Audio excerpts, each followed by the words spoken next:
सत्य चैतन्य।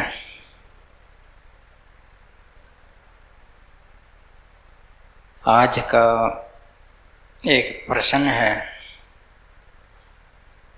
एक सवाल है, वो कई बार पूछा जाता है कि जड़ चेतन की गांठ कैसे खुले। जड़ चेतन की गांठ कैसे खुले। दूसरे शब्दों में कहूँ तो कि शरीर से आत्मा को क्या अलग किया जा सकता है। शरीर से आत्मा को क्या अलग किया जा सकता है। क्या निरोल आत्म स्वरूप को पाया जा सके है। केवल आत्म स्वरूप को क्या पाया जा सकता है। तो इस विषय पर अध्यात्म में बहुत काम हुआ है, बहुत कोशिश की गई है जड़ से चेतन को अलग करने की, शरीर से आत्मा को अलग करने की, आत्म केवल स्वरूप पाने की बहुत कोशिश की गई है। ये एक मेन विषय है, खास विषय है अध्यात्म का कि शरीर को आत्मा से अलग करके देख लेना या शरीर से आत्मा को अलग करके देख लेना। ये एक सवाल है, लेकिन इसके उत्तर तक जाना किसका काम है। इसका उत्तर ठीक से पाने के लिए किसका काम है।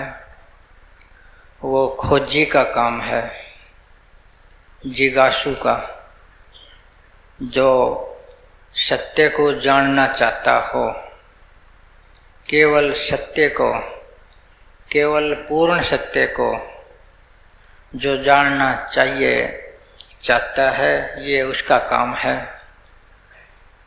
अब बता तो मैं भी दूंगा, उत्तर तो बता दूंगा अंत में, लेकिन इसको जब खुद ही जानोगे तो आपका अनुभव तभी हो सकेगा। मैं बताऊंगा वो तो एक परिचय है, आप मान लोगे जो मैं बताऊं, क्योंकि आप विश्वास करते हैं मेरे में। जो जिसमें विश्वास करे उसकी बात मान लेते हैं। आप भी मान लोगे, आपके भीतर जमा हो जाएगी बात, लेकिन वो आपका निजी बोध नहीं होगा, खुद का बोध। वो बताया हुआ होगा। बताया हुआ बोध, बताया हुआ ज्ञान आत्मज्ञान नहीं होता। आत्मज्ञान उसको बोलते हैं जो खुद उसका ज्ञान हो जाए। कोई संसार की भौतिक चीज है, जैसा कि कोई खाने पीने की चीज है, मैं कहूँ कि उसका ऐसा ऐसा स्वाद है, आप मेरी बात तो मान लोगे कि हाँ ठीक कहते हैं, उसका ऐसा स्वाद है। लेकिन जब तक आप उस वस्तु को खुद चख के ना देख लोगे, वो आपका अनुभव नहीं बनेगा, वो आपका ज्ञान नहीं बनेगा। ज्ञान के लिए सीधा संपर्क जरूरी है। अगर सीधा संपर्क ना हो, सीधा टच ना हो, तो ज्ञान नहीं होगा आपको। तो मेरा कहा हुआ मानो या ना मानो तुम्हारी मर्जी, लेकिन मेरी तो जो इच्छा है ये है कि तुम खुद भी इसका अनुभव करके देखें, क्या जो कहा है वो वास्तव में सत्य है या वो झूठ है। किसी चीज़ को जानकर ही पता चल सकता है कि वो सत्य है कि झूठ है, कि वो है कि वो नहीं है। जानना सबसे ज़रूरी है। जहाँ जानना ना हो वहाँ सत्संग नहीं हो सकता, वहाँ आध्यात्म नहीं हो सकती, वहाँ साधक नहीं हो सकता, वहाँ जिज्ञासु नहीं हो सकता। तो ये थोड़ी सी ऐसी ऐसी बातें आपको बता रहा हूँ, ये आपके लिए थोड़ी मुश्किल हैं। करो तो आसान है, लेकिन ना करो वैसे ही आप हौसला छोड़ जाएं तो मुश्किल है। आप विचार नहीं कर सकते इन चीज़ों पर। जो मेरा कहा है मान लोगे तुम, लेकिन मानने से ठीक है तुम हौस के साथ, कुछ साधना के साथ जानने की खुद भी कोशिश करो तो जान सकते हो, क्योंकि आप चेतन हो, आप सब कुछ महसूस करने के अधिकारी हो। आपके पास एक ऐसी शक्ति है जो बाहर से नहीं मिलती, बाहर से कोई दे नहीं सकता, वो कुदरतन पहले ही आपके पास है। वो एक जांचने परखने की शक्ति सबके पास है।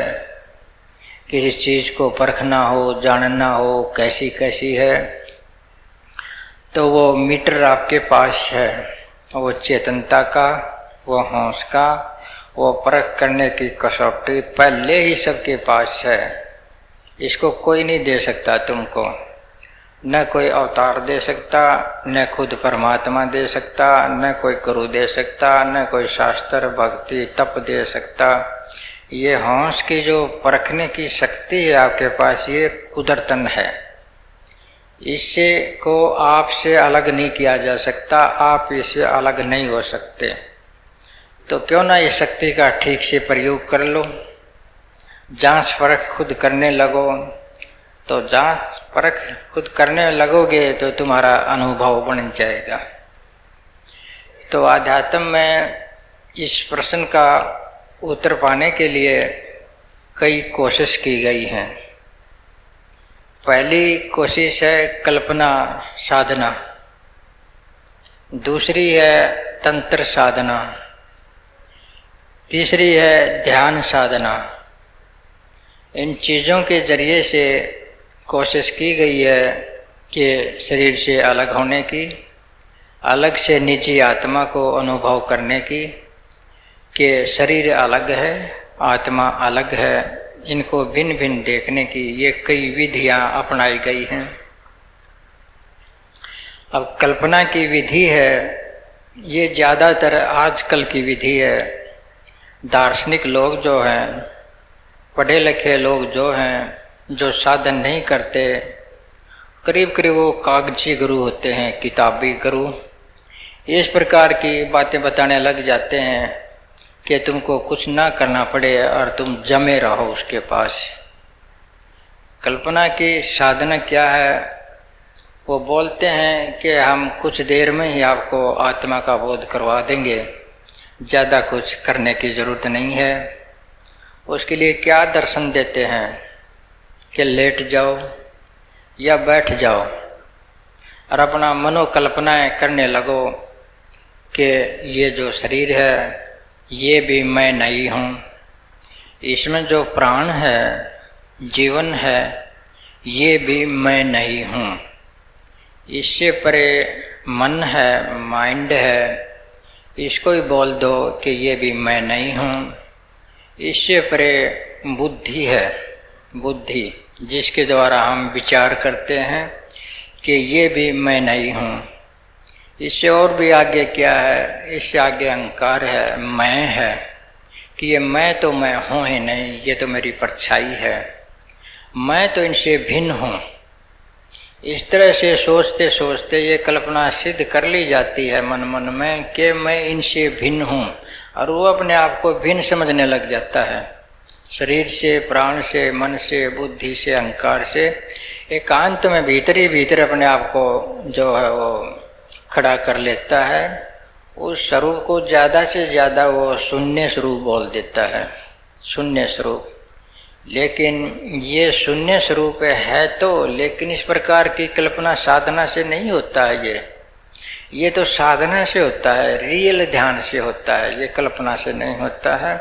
ये जाओगे तो ये शून्य का बोध तो होगा, लेकिन इस तरह से सोचने से, कल्पनाएं बनाने से ऐसा नहीं होगा कि मैं इस तरह से शरीर से अलग हूँ, इन सारी चीज़ों से, इस प्रकृति से अलग हूँ, मैं केवल आत्मा हूँ, मैं केवल शून्य स्वरूप हूँ। ऐसा मानने से नहीं होगा। ये तो ऐसा ही है जैसे कोई बच्चा कहे कि मैं जवान हूँ और वो अपने आप को जवान मानने लग जाए। वो जवान तो होता नहीं है, वो मानने लग जाता है। यो उसका भ्रम होता है कि मैं जवान हूँ। वो समझ लेते हैं कि शरीर से, जड़ से आत्मा अलग हो गई है, अब मेरे को आत्मबोध हो गया है। ऐसा अभ्यास करवाया जाता है और लोग फंस जाते हैं इसमें। ये ज्ञान नहीं है अलग होने का। अब दूसरा जो है तरीका है वो तंत्र साधना का है। तंत्र साधना क्या है? शक्ति की साधना, शक्तियों की साधना, यानी जैसे किसी देवता की साधना, किसी देवी की साधना, उनको सिद्ध करना, उनका साक्षात करना, उनको प्रकट करना, ये तंत्र साधना है। और इसका रास्ता है मंत्र। मंत्र इनका होता है, इन शक्तियों का। उस मंत्र को सिद्ध कर लेते हैं लोग, सिद्ध करके वो शक्ति प्रकट होती है। और वो शक्ति जब प्रकट होती है, जैसी वो साधक इच्छा करेगा वैसा वो कर देंगे। ऐसी समर्था इन शक्तियों में है। वो आएगी, मंत्र के जरिए से आएगी, तंत्र के जरिए से आएगी, यंत्र के जरिए से आएगी और प्रकट होगी और आपकी इच्छा के अनुसार आपका कार्य कर देगी। आप चाहते हैं कि मैं शरीर से अलग हो जाऊं, वो अपने प्रभाव से, अपनी शक्ति से, अपनी इच्छा से, अपने अधीन आपको कर लेंगे, आपको सम्मोहित कर लेंगे और शरीर से अलग करके दिखा देंगे आपको। दूसरे जो लोग हैं उनमें भ्रमण भी करा देंगे। ये है तंत्र विद्या में, कोई माने या ना माने, ये तंत्र विद्या में होता है कि इनके प्रभाव में, इनका साक्षात्कार होने में आप शरीर से अलग हो सकते हो, शरीर को छोड़ करके बाहर घूम सकते हो। ये होता है, लेकिन मानते नहीं हैं लोग। लेकिन ये तंत्र विद्या होती है। ये एक शिव विद्या है, शिव विद्या, शिव तंत्र है। सारा तंत्र की पैदाइश शिव जी ने की है। जितने भी मारने के, उचाट करने के, सम्मोहित करने के, नशा उतारने के, नशा चढ़ाने के, विष चढ़ाने के, विष उतारने के, जितने भी मारन काटने के, ये जो तामसिक बातें हैं, जो तांत्रिक शक्तियां हैं, इन सब की देन शिव जी की है। सारी तंत्र विद्या शिव जी की देन है। तो इस तंत्र विद्या को लेकर के आप इसको सिद्ध करें तो इस शरीर से अलग होने का अनुभव कर सकते हो, जड़ चेतन का अलग अलग होना अनुभव कर सकते हो। अब दूसरी बात है ध्यान की, ध्यान साधना। अगर ध्यान साधना से आप अलग कर लेते हो अपने आप को शरीर से, ये एक वास्तविक चीज है, ये अस्तित्विक चीज है। ये आपके द्वारा की गई साधना है, आपके द्वारा की गई मेहनत है, आपके द्वारा किया गया बोध है। अब ध्यान में जो धीरे धीरे साधना करोगे, इसे एक दिन हो सकता है कि तुम अपने आप को शरीर से अलग महसूस कर सको कि ये शरीर अलग पड़ा है और मैं अलग हूँ, ऐसा अनुभव कर सकते हो। लेकिन ये जो ध्यान की विधि है, ये कहाँ की जाती है? जो शरीर से अलग होने की जाती है। ये आज्ञा चक्कर से शुरू होती है। ये है आज्ञा चक्कर, ये माथे वाला, ये दो शैलियाँ हैं, इनके बीच में जो बिंदु है, इसको आज्ञा चक्कर बोलते हैं, त्रिकुटी बोलते हैं, तीसरा तिल बोलते हैं। तो इसके अंदर तुम केंद्रित करते हो अपने सारे ख्याल को। बाहर से ख्याल को हटा करके, सारी दुनिया से, सारे संबंधों से, सब कुछ से ख्याल को हटा करके अपने ख्याल को केवल यहाँ टिका लेते हो, यहाँ माथे में। ज्यों ज्यों ये ठिकाना तुम्हारा गहरा हो जाएगा, गहरा होता जाएगा, तो इससे नीचे की जो शक्ति नीचे फैली है, आज्ञा चक्र से, माथे से जो तुम्हारी निजी शक्ति नीचे तलवियों तक फैली हुई है, वो सिमटनी शुरू हो जाएगी धीरे धीरे।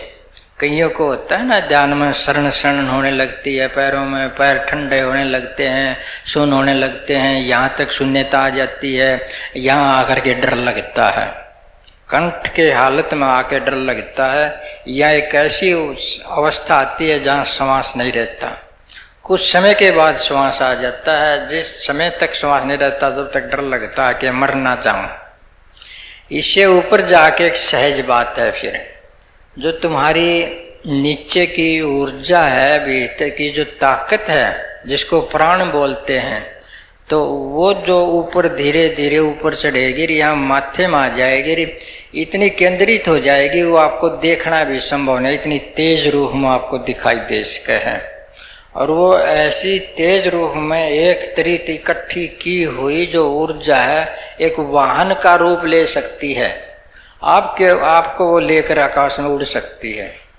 कई जो लोग हैं ध्यान करते हैं, उनको ये अनुभव हो जाता है जब उनके माध्यम वो होते हैं सजगता से, और वो शक्ति जो होती है उनको आकाश में ले उड़ती है। आकाश में जैसे पक्षियां नहीं उड़ते हैं, ऐसे उड़ जाते हैं वो उस ऊर्जा ऊपर बैठ के, एक वाहन समझा मिल जाता है, उसके खिंचाव में शरीर को छोड़ देते हैं। ये उनका प्रैक्टिकल बोध हो जाता है शरीर से अलग होने का। एक और भी घटना इसके अंदर घटती है ध्यान के अंदर, किसी के अंदर प्रकाश पैदा ना हो करके शब्द पैदा हो जाता है, ज्यादा शब्द, प्रकाश के बजाय ज्यादा शब्द, जिसको हम नाद बोलते हैं, नाद, ध्वनि, वो सुनी जाती है, केवल बोली नहीं जाती, वो लिखी नहीं जाती। वो भी आपके अंदर इतनी गहरी हो सकती है कि आप उसके योग में शरीर को छोड़ के आकाश में यात्रा कर सकते हो। ऐसा होता है, समझते ना, ऐसा होता है। को ध्यान करे तो उसकी बातें बताता हूँ मैं, ना ध्यान करे तो कोरी एक कल्पना है। ध्यान करो, माथे में करो, आज्ञा चक्र पर करो, शक्ति यहाँ एकत्रित हो जाएगी, एक तरह से आपको एक वाहन सा मिल जाएगा, शरीर से अलग होने का एक साधन सा मिल जाएगा। उसके योग में होकर के तुम शरीर को छोड़ सकते हो, छोड़ा हुआ अनुभव कर सकते हो। दूसरी ये शब्द की बताई कि शब्द इतनी तेज हो जाए कि वो शब्द आपके सिर में पैदा होगा, आपको ले उड़ेगा। ये मैं जानबूझ के तुम्हें बताता हूँ कि कोई ध्यान करता हो, कोई साधन करता हो, तो कई बार ऐसा हो जाता है, वो डर ना जाए, ये होता ही है, ठीक है ना। तो ये तो ये ध्यान साधना हो गई, वो तंत्र साधना मैंने बता दी, और वो कल्पना साधना बता दी कि ऐसा होता है। तो देखो, आप करके देखोगे तो पता चलेगा, समझते हो ना। और इसके जो शरीर छोड़ने के, अलग होने के ग्रंथों में भी उदाहरण मिलते हैं, शास्त्रों में ये उदाहरण मिल जाएंगे कि शरीर फलाने ने शरीर छोड़ा फिर धारण कर लिया, बल्कि यहाँ तक मिल जाएंगे कि दूसरे के शरीर में भी प्रवेश कर गए, अपने शरीर को छोड़ के दूसरे के शरीर में भी प्रवेश कर गए। ऐसे शास्त्रों में लिखा हुआ आपको मिल जाएगा। इसके लिए मैं एक प्रमाण देता हूँ थोड़ा सा किसी शास्त्र का, कि शंकराचार्य हुए हैं। शंकर आचार्य का जो है विवाद हो गया, शास्त्र हो गया मंडन मिश्र के साथ। एक विद्वान थे द्वैत के, मंडन मिश्र के साथ उनका शास्त्रार्थ हो गया। शास्त्रार्थ हो गया तो उसमें मंडन मिश्र जो वो हार गए। मंडन मिश्र जो महात्मा थे मुकाबले में शंकराचार्य के, वो हार गए। तो उसकी पत्नी थी, मंडन मिश्र की पत्नी।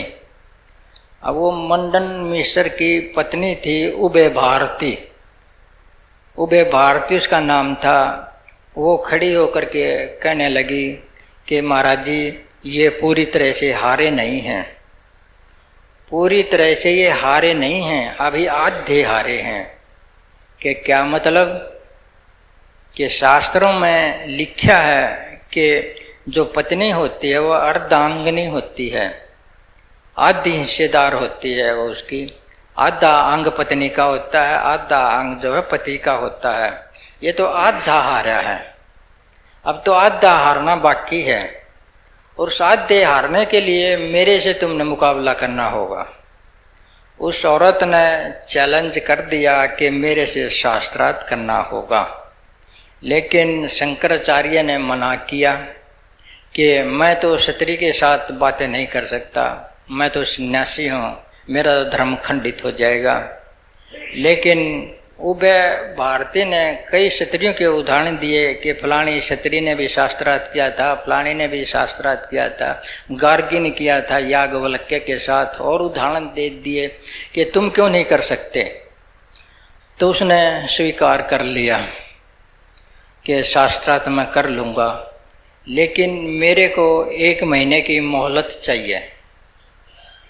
जिस विषय पर वो शास्त्रार्थ करना चाहती थी वो विषय था काम शास्त्र का, वेदों का उपनिषदों का वो विषय नहीं था, वो काम शास्त्र का था। यानी वीर मर्द के संबंध का शास्त्र था, वो संभोग शास्त्र था।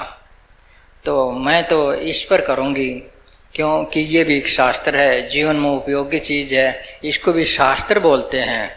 उन्होंने बहुत मना किया, लेकिन आखिर में उन्हें स्वीकार कर लिया और उससे एक प्रश्न पूछ लिया, काम शास्त्र का एक प्रश्न पूछ लिया कि काम कलाएं कितनी होती हैं, काम कलाएं कितनी होती हैं और उनका क्या स्वरूप है, वो कहाँ वास करती हैं, कृष्ण पक्ष में और शुक्ल पक्ष में उनकी स्थिति कहाँ होती है।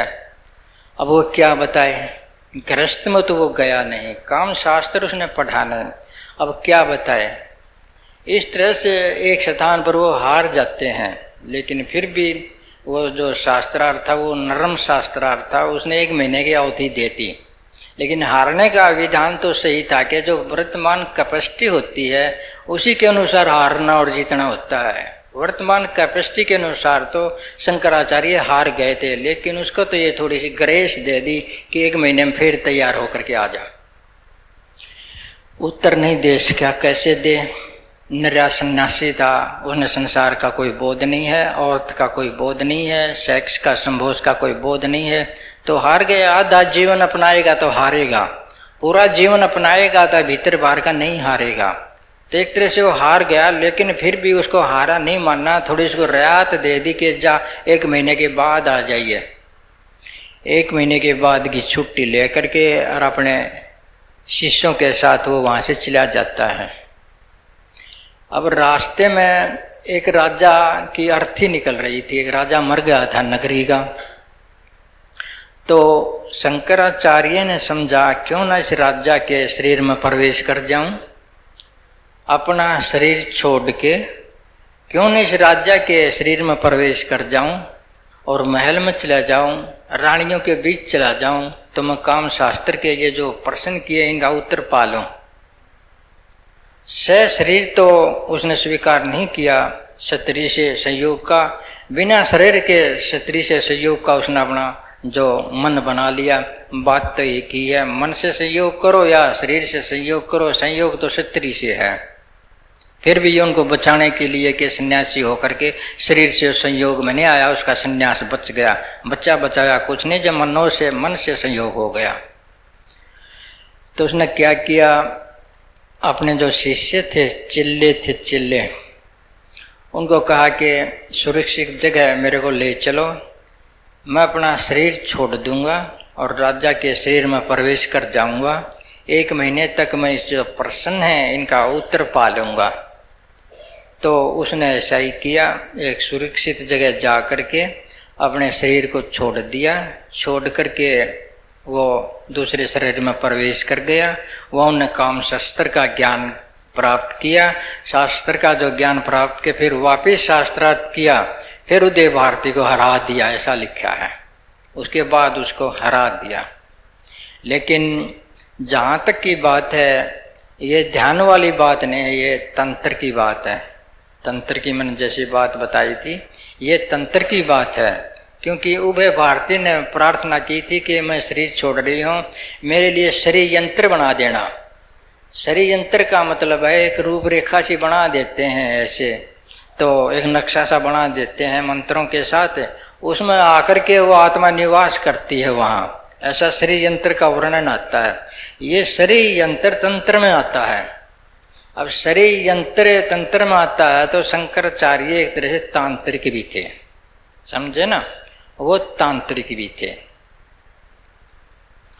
तो ये शास्त्र का एक प्रमाण बताया मैंने कि शंकराचार्य का ऐसा प्रमाण आता है कि उन्हें शरीर को छोड़ा था, वो शरीर से अलग हो गए थे, समझ के, बस इतना ही समझाना है। और जो मुँह ज़बानी बातें बताता हूँ मैं, कई महात्माओं की मैंने खुद सुनी हैं, उनकी भी बताता हूँ, इनके प्रमाण आते हैं शरीर छोड़ने के। यहाँ एक महाराज जी रहा करते स्वर्णमाल, उनका नाम था तारानाथ। वो साधारण से देखते थे लोगों को, एक लंगोटी पहनते थे, एक अल्फी पहनते थे, सुबह बैठ जाते, शाम तक बैठे रहते, लेटते नहीं, तो वो मेरे देखे हुए हैं। तो एक बार उन्होंने मेरे को एक घटना बताई कि बच्चा, एक बार की बात है, दोपहर का टाइम था, एक बहन थी यहाँ तुम्हारे ही परिवारों में, उस पर तांत्रिक विद्या का प्रभाव था, और वो दोपहर में घर को छोड़ के निकल गई घर से। और मेरे को, मैं आंख बंद किए लेटा हुआ था, मेरे को वो दृश्य दिखाई दे गया उसका, घर छोड़ने का, इस तरह से जाने का, तांत्रिक विद्या के अधीन घर छोड़कर जाने का। तो वहाँ वो जो घर वाले थे, उस बहन का पति था, वो बड़ी सेवा करता था उस महाराज जी की, इस कारण से वो दृश्य और संयोग हो गया कि वो बहन उसको दिखाई दे दी कठिनाई में। तो उसने बताया कि मैंने अपना शरीर छोड़ दिया शिव मंत्र से, और अपना शरीर छोड़ दिया, और उस बहन को दर्शन दिए, और वो बहन वापस अपने घर आ गई। ये उसकी जबानी है, जबानी है, मैं उसकी जबानी बता रहा हूँ। तो मैंने सोचा क्या पता ये झूठ भी हो, क्या पता ये वैसे ही बताता हो, बाबा है, क्या पता कुछ प्रभाव डालता हो मेरे पे। मैंने सोची परीक्षा करनी चाहिए। तो मैं अगले दिन वहाँ गया, जिसका उन्हें नाम बताया था, कि मैंने उसे वाक्य पूछा कि तो ये वाक्य बता, कल क्या हुआ था दोपहरी में। उन्हें यूं का त्यों बता दिया कि दोपहर में मेरे को आधा होश था और आधा होश नहीं था, और मैं किसी पावर मेरे को धकेले जा रही थी, और आगे से जो तारानाथ महाराज जी ने दर्शन दिए और मैं वापस आ गई। तो इस बात को सत्य मानूं, क्या करूं मैं सेवा तो मैं भी करता था उनकी, लेकिन ये सत्य ही है, क्योंकि मैंने वो कन्फर्म कर लिया जा करके, उन्हें सही बता दिया तो सही होगा। तो इस प्रकार से शास्त्रों में मुंह जबानी ऐसी ऐसी बातें आ जाती हैं, समझते हो ना। एक मुंह जबानी बात ओशो की भी है कि शरीर से अलग हुआ जा सकता है कि नहीं हुआ जा सकता, जड़ चेतन की गांठ खुल सकती है कि नहीं है। ओशो की जबानी ये है कि मैं एक दिन बैठा था पेड़ पर, रात का समय था, मैं ध्यान में चला गया तो मेरा शरीर पेड़ से नीचे गिर गया और मैं पेड़ की डाल पर बैठा रह गया। मैं देख रहा था कि शरीर अलग पड़ा है और मैं अलग बैठा हूँ। शरीर और मेरे बीच में एक संबंध था, एक छोटा सा बिल्कुल तार, महीन सा तार चांदी का, मेरा शरीर से जुड़ा हुआ था मेरी नाभि से और उसकी नाभि से। इस तरह से वो अलग तो था, लेकिन उसको अलग देख रहा था, अलग भी नहीं था, वो थोड़े से सिल्वर तार से जुड़ा हुआ था, लेकिन वो देख रहा था। ये जबानी बताता हूँ, उनकी बताई और किताब में लिख रखी है, जबानी बताई और। लेकिन सुबह हो गई तो वहाँ कुछ लड़कियाँ आई पानी लेने के लिए, वहाँ कोई ये कुआं कमा होगा, पहले पानी लेने जाते थे कुएं पर। तो उन बहनों ने देखा ये किसी की लाश पड़ी है, ये कोई मरा हुआ आदमी है। उन्हें ऐसे हाथ ला के देखा कि मरा है कि जिंदा है। वो हाथ लाते ही वो शरीर में करंट आ गया। वो बोले वो शरीर में करंट आ गया, औरत का हाथ लग गया इसलिए करंट आ गया, मर्द का हाथ लगा करंट नहीं आएगा, ऐसी बात है उनकी। तो इसलिए तंत्र विद्या में पहले ध्यान में औरत को साथ में रखते थे, अगर शरीर छूट जाए लेट हो जाए वापस आने में, तो वो औरत उस शरीर को हाथ लगा दे, वो शरीर जागृत हो जाए और शरीर को जो छोड़ के चला गया था वो वापस उसमें आ जाए। ये कैसी कैसी बातें बताता हूँ मैं आपको, ये किताबों में लिखी हुई ज़बानी बातें मैं बताता हूँ आपको कि ये जड़ चेतन की गांठ खुल सकती है कि नहीं खुल सकती है। मैं उसी दिशा में आपको ले जा रहा हूँ धीरे धीरे। चलो, मैंने तो ये जग बीती बता दी, अब मैं अपबीती भी बता दूं। अपबीती ज़्यादा सत्य होती है। जैसे मैंने शुरू में कहा कि खोज के देखो तो सत्य होगा। मैं भी कई बार ऐसा बीत जाता है मेरे साथ कि मैं शरीर से अपने आप को अलग महसूस करता हूँ। थोड़ी सी सजग अवस्था में, जो थोड़ी सी सुप्त अवस्था में, न सोया न जागा, न जड़ समाधि न चेतन समाधि, बिल्कुल शांत स्थिर सूक्ष्म सा जब मैं हो जाऊं तो मेरे को कई बार प्रतीत होता है कि मैं शरीर से अलग हो जाता हूँ। जो प्रकृति में अलग मंडल होते हैं, ये जैसे ये प्रकृति है ना, चारों तरफ आपको दिखाई देता है सब कुछ, ऐसी प्रकृतियाँ ऐसे मंडल भीतर और भी हैं सूक्ष्म। इन आँखों से वो दिखाई नहीं देते, वो ध्यान की आँख से दिखाई देते हैं, वो तीसरी आँख से दिखाई देते हैं। वो ध्यान से आदमी उनमें प्रवेश कर सकता है। तो ऐसा कई बार मैं खुद को भी देखता हूँ, यहाँ पर बीती बताता हूँ कि जड़ चेतन से अलग कुछ हो सकता है कि नहीं होता है। लेकिन मैं चला भी जाता हूँ उनमें तो क्या होता है, वैसे वो स्वप्न सा नहीं होता है कि तुम स्वप्न सोच लो कि मेरे को कोई स्वप्न आ जाता हो इस तरह से और किसी को स्वप्न आ जाता हो। नहीं, वहाँ ऐसे अद्भुत दृश्य होते हैं, ऐसे अद्भुत दृश्य होते हैं जैसे एक सूरज निकला आया ऊपर से चमकीला, हो सकता है वो गोल्डन हो सकता है वो सफ़ेद हो सकता है वो लाल हो, किसी का भी रूप धारण वो कर लेता है। लेकिन इतना तेज रूप भी धारण कर लेता है कि आप उसको देख नहीं सकते, उसको देख नहीं सकते। देखोगे तो आपकी आंखें चौंधा जाएंगी। इस सूरज को तो देख सकते हो, उसको नहीं देख सकते, इतना तेज। आपने आंखें बंद करनी पड़ेंगी, आपने बैक मारना पड़ेगा। लेकिन बात एक और भी मैंने अनुभव की, अगर बिल्कुल सजगता से केंद्रित होकर के पूर्ण होश से अगर उस सूरज को, उस प्रकाश को, उस लाइट को देखा जाए तो वो प्रकाश सूरज जो है वो भी बैक मार जाता है, वापस आसमान में लोप हो जाता है, वो दिखाई नहीं देता। आपके देखने का भी असर उस पर पड़ता है और उसके देखने का असर भी तुम पर पड़ता है। तुम अच्छे गहरे रूप से हिम्मत मारो देखने की तो वो जो सूर्य है कितना भी तेज प्रकाश आपके सामने डट नहीं सकता, क्योंकि आप उससे ज्यादा हो, आप चैतन्य स्वरूप हो, आत्मा स्वरूप हो। वो तो बाहर की एक ऊर्जा है जो एकत्रित होकर के आ गई है। तो ये मैं आपको अनुभव बता रहा हूँ कि अलग हुआ जा सकता है इस तरह से। यहाँ तक की जो मैंने बातें बताई अलग हुआ जा सकता है, यहाँ तक जो मैंने बातें बताई। लेकिन अब आगे की बात दूसरी है। अब सावधान होने की जरूरत है, अब बिल्कुल सावधान होने की जरूरत है। जो ये प्रतीतियां की गई हैं शरीर से अलग होने की, ध्यान से के तंत्र से के भी कैसे भी, जो ये शरीर से अलग होने की जो प्रतीतियां की गई हैं, बोध किए गए हैं, ये भ्रम है, ये सत्य नहीं है। अगर ये सत्य हो तो मैं कह सकता हूँ जड़ चेतन की गांठ खुल सकती है, आत्मा शरीर से अलग हो सकती है।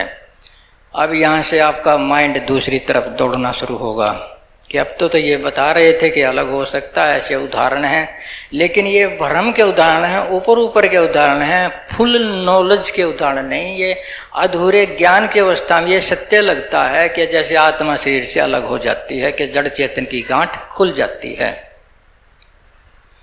क्या कारण है? कारण ये है कि माना मैंने ध्यान के जरिए से शरीर छोड़ दिया है और मैं शरीर से अलग हो गया हूँ। शरीर से अलग हो गया हूँ तो क्या मैं शरीर में नहीं हूँ? अब ये सवाल उठता है एक अगला। मैंने शरीर छोड़ दिया, ये भौतिक, ये ऊपर का शरीर जो दिखाई देने वाला है, ये मैंने छोड़ दिया। उदाहरण के तौर पर बताता हूँ, छोड़ने के बाद क्या मैं शरीर में नहीं होता हूँ? शरीर तो होता ही है, वो सूक्ष्म होता है, स्थूल नहीं होता है तो सूक्ष्म होता है, समझते हो ना? तो शरीर तो अभी भी नहीं छोड़ा गया, स्थूल तो छोड़ा गया, लेकिन सूक्ष्म शरीर अभी भी साथ में है, वो नहीं छोड़ा गया। उसके अंदर अभी भी आत्मा विराजमान है। अब चलो इससे और थोड़ा सा आगे बढ़ता हूँ, मैं उस सूक्ष्म शरीर को भी छोड़ देता हूँ, एक और शरीर में चला जाता हूँ जो कारण शरीर कहा जाता है। तो वो कारण शरीर भी क्या है? शरीर तो वो भी है। स्थूल छोड़ दिया तो भी शरीर में हूँ, सूक्ष्म छोड़ दिया तो भी शरीर में हूँ। कभी तो मैं स्थूल शरीर में हूँ, कभी मैं सूक्ष्म शरीर में हूँ, कभी मैं कारण शरीर में हूँ। शरीर को मैं छोड़ नहीं सकता।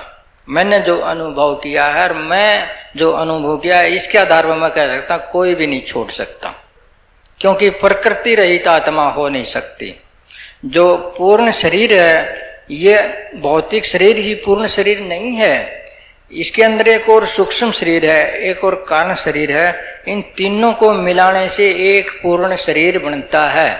एक पूर्ण शरीर तीनों के मिलाने से बनता है। किसी न किसी शरीर में तो आप रहोगे, चाहे तो प्रकट रूप में रहो, चाहे सूक्ष्म रूप में रहो, चाहे अव्यक्त रूप में रहो, इनमें आप रहोगे ही रहोगे, आप छोड़ नहीं सकते।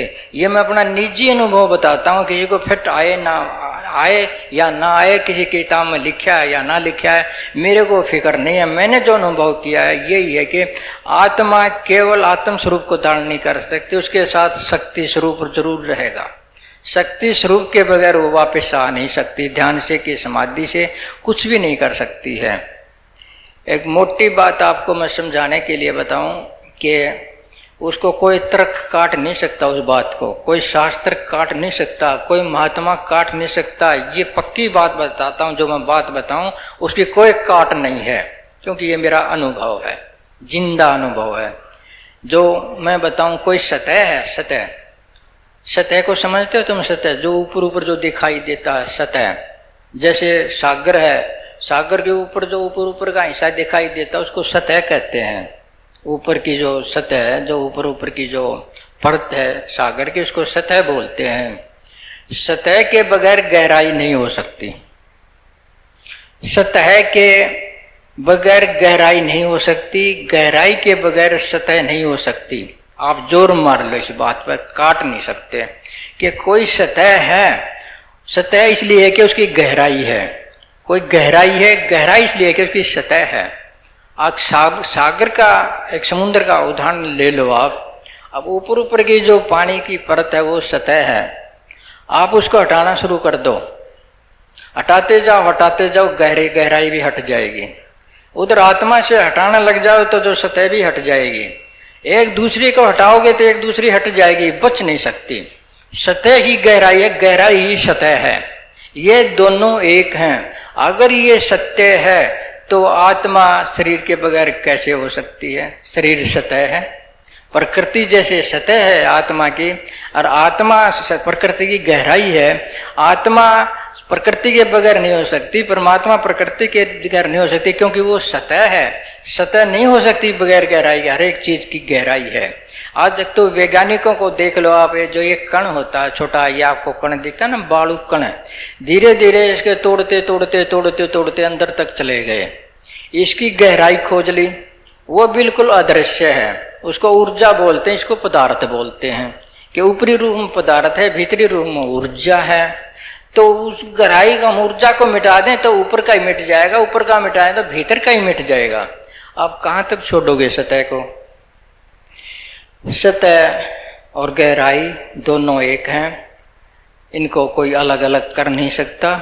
कितने शास्त्र पढ़ लो, कितनी साधना कर लो, ये जो जड़ चेतन की गांठ है, मैं कहता हूँ ये खुल नहीं सकती, क्योंकि ये गांठ जड़ चेतन की नहीं है। ध्यान से सुन लियो कि ये जो गांठ बोलते हैं ना जड़ चेतन की, ये जड़ चेतन की गांठ नहीं है, ये अज्ञानता की गांठ है। अज्ञानता की गांठ है जिसको जड़ चेतन की गांठ बोलते हैं। तुम्हारा अगर ज्ञान हो गया तो जड़ कुछ भी नहीं, जड़ कुछ भी नहीं तो चेतन ही चेतन है। गांठ कहाँ है?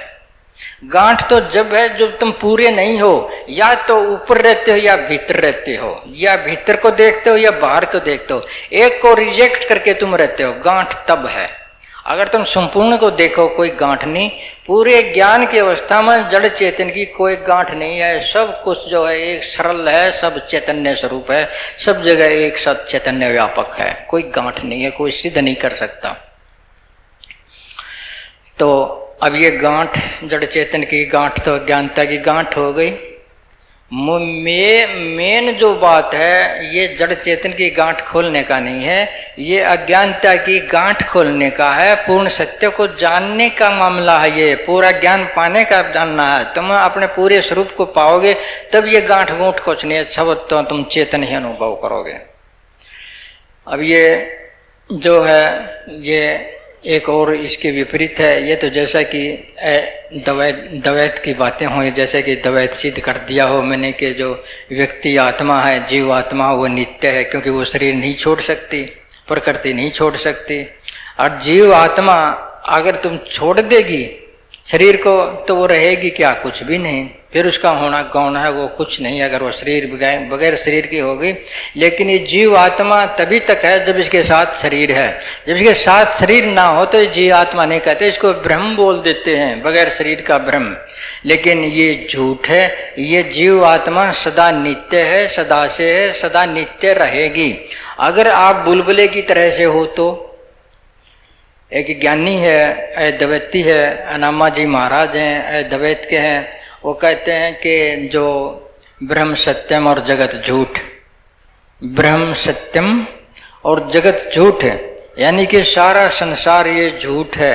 ये जो दिखाई देता है भीतर बाहर का सूक्ष्म कारण प्रकृति, आपकी देह, मन, माइंड, इंटेलेक्ट, जो भीतर का जो ये अहंकार, ये सब झूठ है, ये वैसे ही दिखाई नहीं देता है। और ये जो जीव आत्मा है ये अपने आप में नित्य सत्ता नहीं है। जो ये जीव आत्मा है अपने आप में एक नित्य सत्ता नहीं है, ये सदा रहने वाली चीज नहीं है। यानी कि आप कि मैं जो भी जीव है वो सदा रहने वाला चीज नहीं है। मानो कि एक पानी का बुलबुला है, आदमी आप एक पानी का बुलबुला है, उसका ये सार है। क्या आप पानी का बुलबुला आपको मैं कहूँ तो राजी हो जाओगे? इसमें आपका क्या अर्थ है, आपका क्या मीनिंग है, आपका क्या वैल्यू है, क्या वजन है आपके अंदर अगर आप पानी के बुलबुले? लेकिन वो महाराज कह रहे हैं ये जीव आत्मा पानी के बुलबुले की तरह से है, बुलबुला फूटा और गया, खत्म बात। ऐसा होना चाहते हो? इसमें कोई गर्व नहीं है, ये बुलबुला रूप नहीं है। तुम बुलबुला फूट जाता, तुम नहीं फूट सकते। वो दर्शन की बातें सारी की सारी बहकाने की बातें हैं।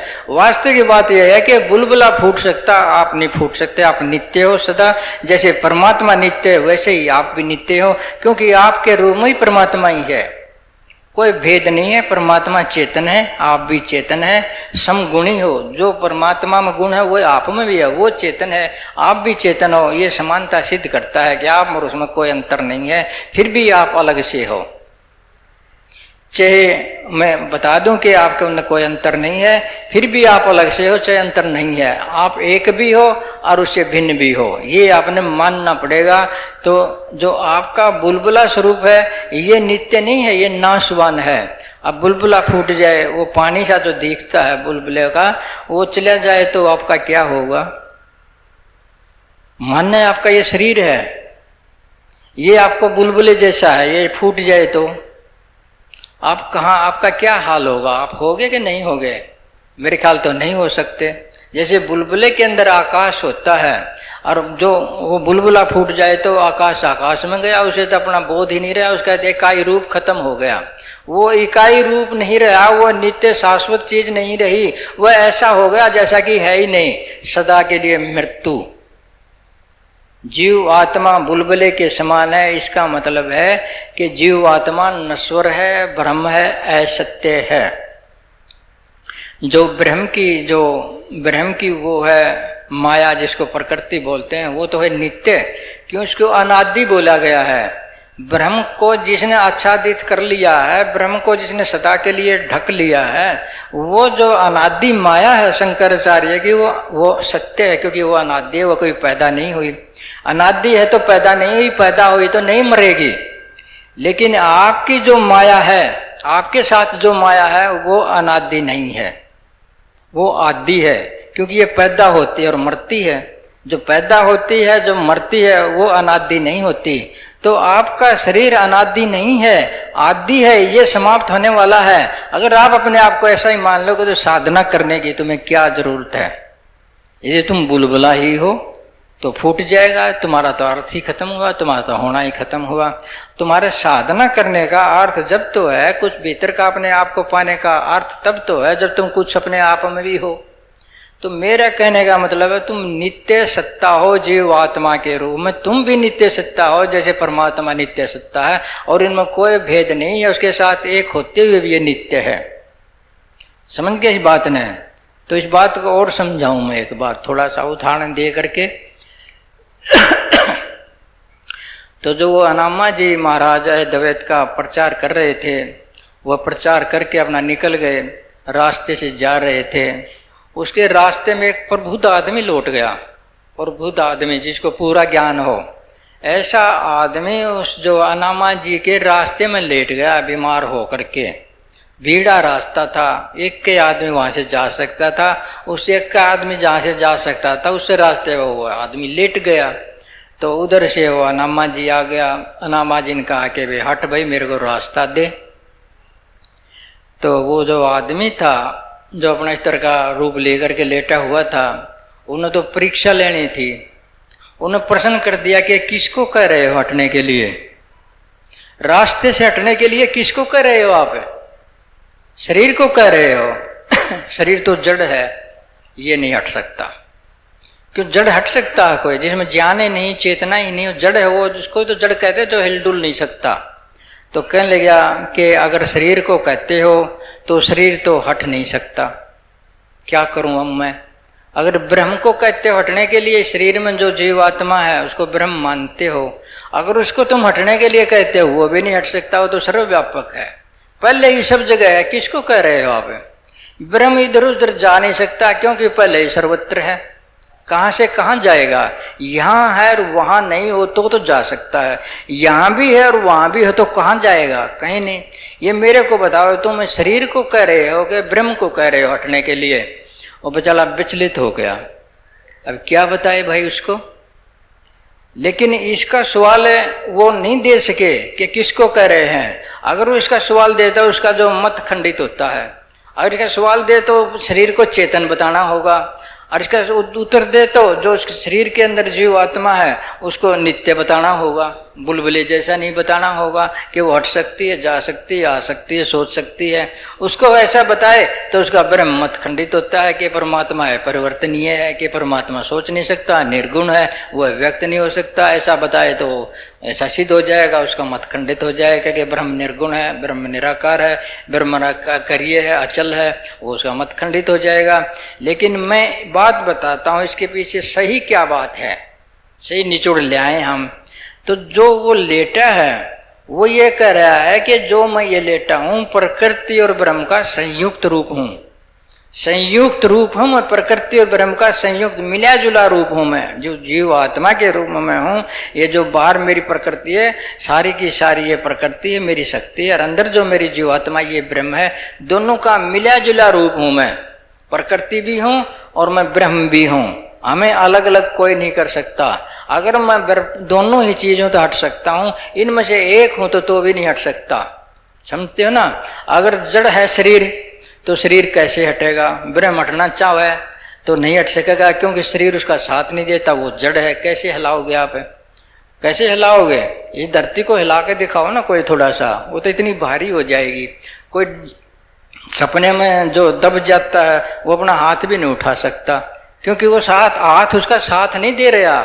वो साथ देगा जब उसके साथ कॉम्बिनेशन होगा, मेल होगा, हाथ भी चेतन होगा। तो मेरा कहने का मतलब है ये जीव आत्मा जो है, जो आप हैं, ये संयुक्त रूप है परमात्मा का, पूर्ण सत्य का। तुम आत्मा भी हो, तुम प्रकृति भी हो, प्रकृति आत्मा का कोई अलग अलग नहीं कर सकता, नहीं कर सकता। अगर अलग अलग होने का विधान हो तो आपका कोई अस्तित्व नहीं है, आप फिर कुछ नहीं हो, आप शरीर टूटने के बाद बस निराकार हो, आप अबोध हो जाओगे। लेकिन ये ऐसा नहीं है, ये नित्य है। ये सारी पृथ्वी किस किस से बनी है? इसका हम कह सकते हैं अनेकों कण हैं जो प्रकृति का निर्माण करते हैं। यह सारी प्रकृति एक कण तो नहीं है, एक वस्तु तो नहीं है, अनेकों कणों से मिली है। ये अनेकों कण हैं, उन कणों का मिलाप करें तो पृथ्वी बन गई। अब ये बताओ आप, ये आपको एक नजर नहीं आती क्या पृथ्वी? बेशक से अनेकों अनंत कण हैं, फिर भी ये पृथ्वी जो है एक है, इसको हम फिर भी पृथ्वी बोलते हैं, कण नहीं बोलते। तो इसमें एक एक कण कीमती है और पूरी पृथ्वी कीमती है। एक कण को हटा दो तो पृथ्वी उतनी ही कम हो जाएगी। पृथ्वी से एक कण को नष्ट कर दो, पृथ्वी उतनी ही कम हो जाएगी। आपको भी थोड़ा सा कम कर दें, ब्रह्म उतना ही कम हो जाएगा, पूर्ण सत्य उतना ही कम हो जाएगा। समुद्र है पूरा का पूरा, उसकी एक बूंद को खत्म कर दो, ये सत्य है कि समुद्र से बूंद जितना कम हो जाएगा, इतना नहीं रहेगा जितना वो होता है। इतना तो वो तभी होता है जब बूंद भी जीवित हो। तो ये इकाईगत होना और विश्वगत होना, ये नित्य है, ये शाश्वत है, ये रहेगा। अगर ये नित्यता है, ये भिन्नता भी सत्य है। अगर आत्मा के साथ प्रकृति सदा है तो नित्य है। तो मैं तो ये कहता हूँ, जड़ चेतन की गांठ का खोलना यही है कि तुम अपने अज्ञान को खोल लो। अज्ञान को खोलोगे तो जड़ चेतन का सवाल ही नहीं रहेगा, सब कुछ चैतन्य पर आपको अनुभव होगा। ना करो तो तुम्हारी मर्जी, तुम देख सकते हो, नहीं देख सकते तो अभी बाग में चलते मैं दिखाऊं तुमको, प्रकृति चेतन है। वहां एक बेल है उसकी घिया की, और वो हमने बीज दी, छड़ा इतनी दूर था जो वो बीजी हमने, तो उस छड़े की तरफ गई है वो बेल, उधर नहीं गई, छड़े की तरफ गई है। और छड़े पर वैसे ही नहीं गई है, दूर से उसका सूत होता है, दूर से उस छड़े को लपेट लिया है। ये जड़ है कि चेतन है, सभी जगह ये आप देख सकते हो। ये जगदीश चंद्र बसु हुए हैं जो वैज्ञानिक, उन्होंने एक यंत्र बनाया कि पौधे भी जीवित है, ये भी सांस लेते हैं, इनका भी दिल धड़कता है, इनके अंदर भी महसूसनाएं होती हैं, इनको भी प्यास लगती है, इनको भी भूख लगती है। ये उन्होंने यंत्र से सिद्ध कर दिया, लेकिन तुम देखो तो सिद्ध नहीं कर सकते आपको कि जड़ है उदन की एक जगह खड़े हैं। ऐसी बात नहीं है, सारी की सारी प्रकृति जीवित है। आज तो विज्ञान ने भी एक कमाल कर दिया है, पता नहीं कैसे किया है, कि जो पहाड़ है ना, पहाड़ जिनको पत्थर बोलते हैं, एक साल में 6 सेंटीमीटर बढ़ जाते हैं। एक साल में 6 सेंटीमीटर बढ़ जाते हैं, वो पत्थर दिखाई देते हैं तुमको, वो जीवित हैं। सब कुछ जिंदा है, इसको आप हटा नहीं सकते, बिल्कुल सब कुछ जिंदा है। सत चैतन्य इसी का नाम है कि सब कुछ जिंदा है, ऊपर से लेकर भीतर तक। ये आपका अनंत इष्ट है, ऐसा इष्ट किसी का नहीं है जैसा आपका है, आप बोध करो या ना करो। संपूर्ण ज्ञान के आधार पर ये एक शब्द है सत चैतन्य, इसको तुम धारण रखो। ये पूर्ण सत्य का एक प्रतीक है, इसको खोलोगे, इसे साथ जुड़ोगे तो आप पूर्ण सत्य से जुड़ जाओगे और उसका अनुभव भी करोगे। तो मेरा कहने का मतलब है, शरीर अलग है कि नहीं है, कि इनको अलग करके देखें, जड़ चेतन की गांठ खुल सकती है कि नहीं खुल सकती है, इस बात को छोड़ के काम कर लो। तुम पूरे जिज्ञासु हो जाओ और पूरे सत्य को जानने की कोशिश करो, फिर तुमको ये बोध हो जाएगा। बस पूर्ण सत्य को जानने की कोशिश करो, फिर आपको ये ज्ञान हो जाएगा। तो मैंने तो क्लियरली बता ही दिया कि जो पहले की बातें बताई थी मैंने, वो ऊपर की बातें हैं, वो भ्रांतिपूर्ण बातें हैं। अगर हम पूर्ण सत्य पर जाएंगे तो ऐसा नहीं हो सकता। ये जड़ चेतन की गांठ है, ये गांठ का सवाल ही गलत है। सवाल ही गलत हो तो उत्तर भी गलत होगा। ये मैं आपको कहूँ कि आपको किसने बनाया, मैं कहूँ आपको किसने बनाया, मैं आपको चैतन्य मानता हूँ। चैतन्य को कौन बना सकता है, आप तो बने बनाए हो। आप कोई भी उत्तर दोगे तो गलत होगा, क्योंकि आपको किसी ने नहीं बनाया। नहीं बनाया ना, आप तो स्वयं अपने आप से अपने अभिव्यक्ति में आए हो। आप चेतन स्वरूप, आपको किसी ने नहीं बना। आप कुदरतन हो, आप स्वयंभू हो। जैसे सारा अस्तित्व स्वयंभू है, आप बनाए, आप भी ऐसे ही हो।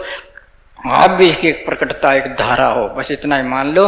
अपने आप को इसकी परमात्मा की एक मौजूदगी मानते हुए और अपना तुम कर्म करते रहो, बस अहंकार नहीं आएगा। आप अपने आप को इसकी मौजूदगी मान लो, अलग से नहीं मानो कुछ भी, कि मैं इस परमात्मा की एक मौजूदगी हूँ और मैं इसी की ओर से अपनी साधना कर रहा हूँ। बस भीतर का अनुसरण आत्मा का करते रहो, पूरे परमात्मा का मौजूदगी अपने आप को मान लो। थोड़ा सा करके देखना, ठीक है। थोड़ा सा बेसिक से टफ रहा हो सत्संग, लेकिन ये बताना जरूरी है, ठीक है। ये बार बार सवाल आते हैं। सत चैतन्य।